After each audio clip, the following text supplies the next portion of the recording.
ওয়েবসাইটের মধ্যে ছবি আছে, তুমি নেট দুর্বল, তুমি ওয়েব পেজটা লোড দিছো, লেখাগুলা দেখা যাচ্ছে কিন্তু ছবিগুলা লোড হচ্ছে না। তোমরা কি সব ভুলে গেছো ছোট্ট বন্ধুরা? মুখস্থ করো আগে, এটা মুখস্থ করে পরীক্ষায় আসবে এই লাইনটা। ইমেজ ট্যাগ মনে আছে? এগুলা হচ্ছে এমটি ট্যাগ, এর মধ্যে কোনো কন্টেন্ট থাকে না, জাস্ট অ্যাট্রিবিউট দিয়ে দিলে হয়ে যায়। আচ্ছা এইবার দেখো ইমেজ ট্যাগ, এটা কি একটা এমটি ট্যাগ। ইমেজ ট্যাগ হচ্ছে একটা এমটি ট্যাগ। এই ইমেজ ট্যাগ দিয়ে আমরা কি করব, একটা ওয়েব পেজে আমরা একটা ছবি অ্যাড করতে পারবো। কি অ্যাড করতে পারবো? ছবি। আচ্ছা এখন ধরো বডি ট্যাগের মধ্যে, wait, body tag start, body tag শুরু, বডি ট্যাগ ক্লোজ। তুমি ওয়েব পেজের মধ্যে একটা ছবি অ্যাড করতে চাও। এখন ধরো তুমি এই যে ইমেজ ট্যাগ, ইমেজ ট্যাগ এভাবে লিখে রাখলা, তাহলে ওয়েব পেজ কি বুঝবে যে কোন ছবিটা অ্যাড করতে হবে? বলো, জীবনে সম্ভব? তোমার ওয়েব পেজ কি জীবনে, ধরো খালি এমনি লিখে রাখলা, জীবনেও কি বুঝবে যে কোন ছবিটা শো করতে হবে? বলো, তুমিই বলো। তুমি যদি খালি এমনি লেখা রেখে দাও একটা ইমেজ, তাহলে ওয়েব পেজ কি বুঝবে বা ওয়েব পেজের দ্বারা কি বোঝা সম্ভব যে কোন ছবিটা অ্যাড করতে হবে? কোন ছবিটা অ্যাড করতে হবে সে কি বুঝবে? বুঝবে না। তো এক্সট্রা ইনফরমেশন দিতে হবে। এখন আমাকে তোমরা বলো, ট্যাগের মধ্যে এক্সট্রা ইনফরমেশন দেওয়া এটাকে কি বলে? তোমরা কি সব ভুলে গেছো ছোট্ট বন্ধুরা? কোন একটা ট্যাগের মধ্যে শুধুমাত্র এই ট্যাগ দিয়ে তো তুমি বুঝাইতে পারবে না যে কোন ছবিটা প্রদর্শন করতে হবে। তো এই ট্যাগের মধ্যে এক্সট্রা ইনফরমেশন দিতে হবে। তো এক্সট্রা ইনফরমেশন দেওয়াকে কি বলে? অ্যাট্রিবিউট। Very good Arafat. তো অ্যাট্রিবিউট কোথায় লিখতে হয়? এই স্টার্টিং ট্যাগের মধ্যে, মনে আছে? এই স্টার্টিং ট্যাগের মধ্যে লিখতে হয়। তো এখানে অ্যাট্রিবিউটটা হচ্ছে সোর্স বলে দিতে হবে। ধরো তুমি যে একটা ছবি ওয়েব পেজে দেখাইতে চাও, কোন ছবিটা দেখাইতে চাও সেটা উল্লেখ করে দিতে হবে না? তুমিই বলো কোন ছবিটা দেখাইতে হবে, সেই ছবিটা একদম সোর্স কি, সেই ছবিটার সোর্স উল্লেখ করে দিতে হবে। তো সোর্সকে সংক্ষেপে লিখে এইভাবে এসআরসি, এসআরসি। দেখো এটা হচ্ছে কি সোর্স, যে সেই ছবিটা, তুমি যেই ছবিটা দেখাইতে চাও সেই ছবিটার সোর্স কোনটা বা নামটা কি একদম বলে দিতে হবে। তো অ্যাট্রিবিউটটা কিভাবে লিখতে হয় মনে আছে? এসআরসি ইকুয়াল টু দিয়ে ইনভার্টেড কমার মধ্যে লিখতে হয়। বলো ফরম্যাটটা কার কার মনে আছে?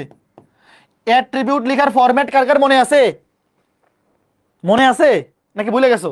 ধরো একটা ছবি, ধরো photo1.jpg, ধরো একটা ছবি তার নাম হচ্ছে ফটো, ধরো photo1.jpg, অবশ্যই তার ফরম্যাট দেখো জেপিজি, একটা এক্সটেনশন খেয়াল করে দেখো, ইনভার্টেড কমার মধ্যে একটা জেপিজি।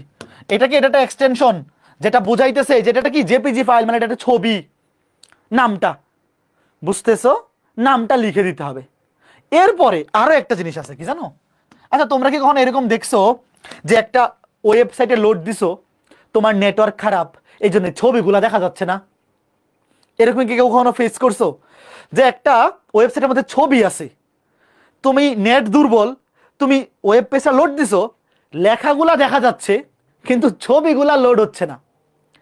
তো ছবি যদি লোড না হয় তখন সেখানে কি দেখাবে এটাও এখানে বলে দিতে হবে। এখানে কি করে দিতে হবে? বলে দিতে হবে। দাঁড়াও আমি এটা আপাতত মুছে নতুন একটা পেজে যাই, নতুন একটা পেজে যাই। খেয়াল করে দেখো, ধরো ছবি যেখানে তুমি দিবা, এরকম হইতেই পারে যে সেই ছবিটা কোনো কারণে লোড হইল না, সেই ছবিটা কোনো কারণে লোড হইল না, হইতেই পারে এরকম, কিন্তু হইতেই পারে যে ছবিটা লোড হইল না। তখন কি করতে হবে জানো? এই যে দেখো ইমেজ সোর্স হচ্ছে ফটোটার নাম, ফটোটা যেই নামে সেভ করা আছে তোমার ডিভাইসে, বা পুরা লিঙ্কটা, তুমি যদি ওয়েবসাইট থেকে কোনো ছবি দেখাইতে চাও ওই ছবিটার পুরা লিঙ্কটা দিয়ে দিলে হবে। অথবা তোমার ডিভাইস থেকে কোনো ছবি যদি তুমি দেখাইতে চাও, জাস্ট ওই ডিভাইসে তোমার যে নামে ছবিটা সেভ করা আছে ওই নামটা লিখে দিলে হবে।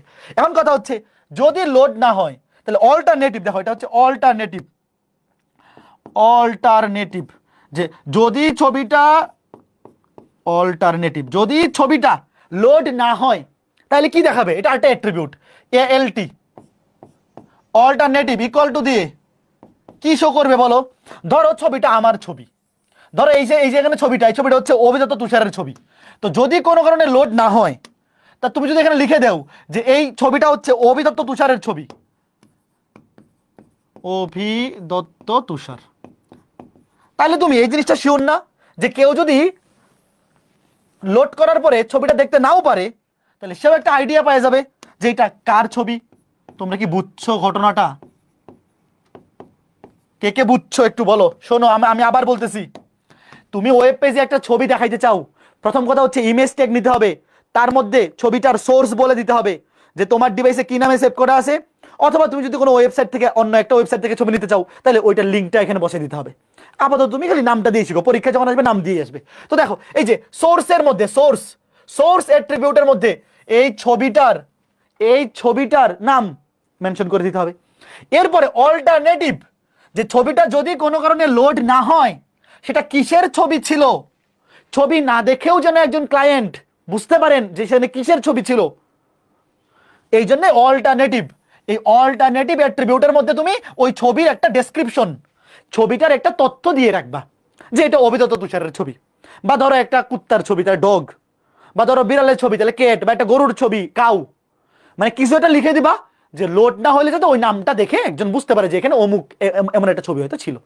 এটাকে কেমন রাখতে পারে, এটা মুখস্থ করো আগে, এটা মুখস্থ করো, পরীক্ষায় আসবে এই লাইনটা। বাকি সবকিছু তো আগের মতো, খালি এই লাইনটা একটু মুখস্থ করো যে যখন আমরা ইমেজ ট্যাগটা নিব, ইমেজ ট্যাগের মধ্যে অবশ্যই দুইটা অ্যাট্রিবিউট দিতে হবে, একটা হচ্ছে সোর্স আর একটা হচ্ছে অল্টারনেটিভ। ছবিটা লোড না হইলে কি দেখাবে একটু মুখস্থ করো, মুখস্থ করে বলো হয়েছে কিনা।